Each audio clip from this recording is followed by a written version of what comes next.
Well, welcome back. We're finishing up chapter 2. This is section 6 on dividing integers. We've already discussed how to add, subtract, and multiply integers. And the rules have been maybe a little bit of a challenge for some of you to remember. Well, here's good news. The rules for the signs for division are the same as the rules for the signs for multiplication. So if you remember what to do with multiplying as far as the signs are concerned, then you've got it for division also. They're going to be the same. In fact, I've written it out here. When you divide two numbers with the same sign, both positive, both negative, your answer is positive. And when you divide two numbers with different signs, one's positive, one's negative, doesn't matter if it's the first one positive, second one negative, the other way around, doesn't matter which one's bigger looking, your answer is going to be negative. So if I write down for an example here, let's say negative 10 divided by 5. I have a negative divided by a positive. They have different signs. I know my answer is going to be negative, and of course 5 goes into 10 twice. There's my answer, negative 2. If I ask you to, let's say, divide negative 20 by negative 4. Now here I'm dividing two numbers that have the same sign. They're both negative. Negative 20 divided by negative 4 is a positive 5. Of course, when you're dividing two positive numbers, it's just like always, you're going to get a positive, because again, same sign, positive. But when you're dividing here, keep track of the signs in the same way that you kept track of the signs for multiplication. Now, they don't always have to be written with this division symbol. I could write a problem that represents division, such as, let's say, negative 25 divided by 5 by writing it as a fraction. A fraction implies division. Numerator divided by denominator. I have a negative divided by a positive. It's going to be a negative, and 5 goes in 5 times. My answer is negative 5. If I wrote down something like, let's say, 40 divided by negative 10. Here I have a positive divided by a negative. The signs are different. My answer is going to be negative. 10 goes into 40. 4 times. My answer is negative 4. So just be careful with your signs, just like you're going to be careful with your signs for multiplication. All right, there's a couple more things I want to do here, but let me clear this off here first.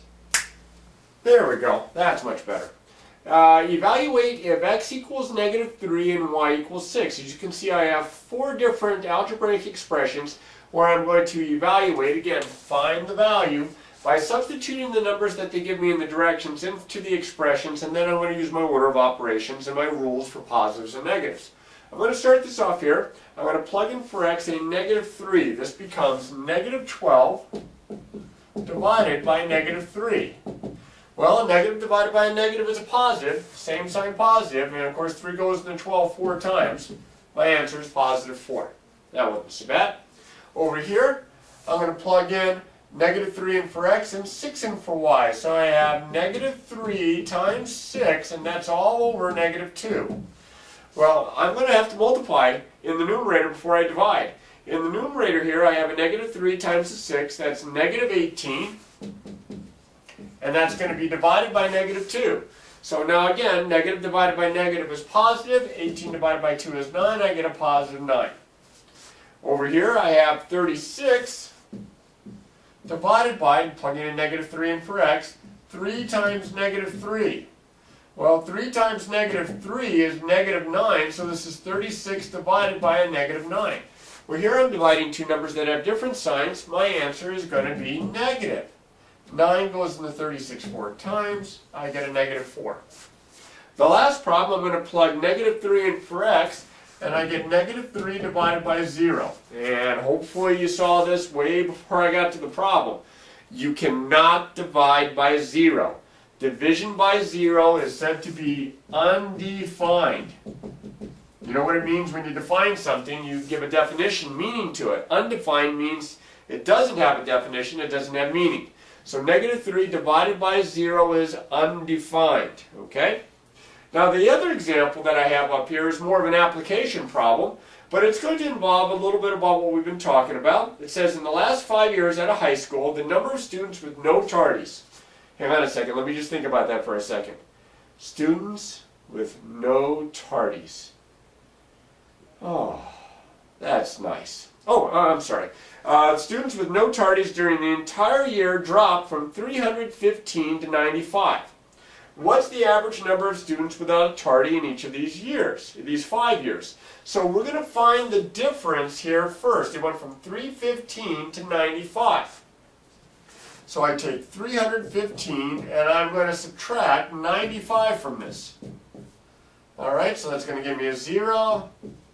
That's going to give me a 2. 220 students. Now this is a drop. So I'm going to think of this drop as negative 220. And I am dividing this by 5 years. Because I want to know what this is over 5. So negative 220 divided by 5 is positive and a negative. Right? Negative 44. So this means when it says what's the average number of students without a tardy, the average has dropped, because it's negative, 44 students per year. Okay, the average number of students with no tardies has dropped 44 students per year. Okay, so remember that the rules for division work a lot like the rules for multiplication. And if you keep those straight, it's going to make this go a lot faster for you.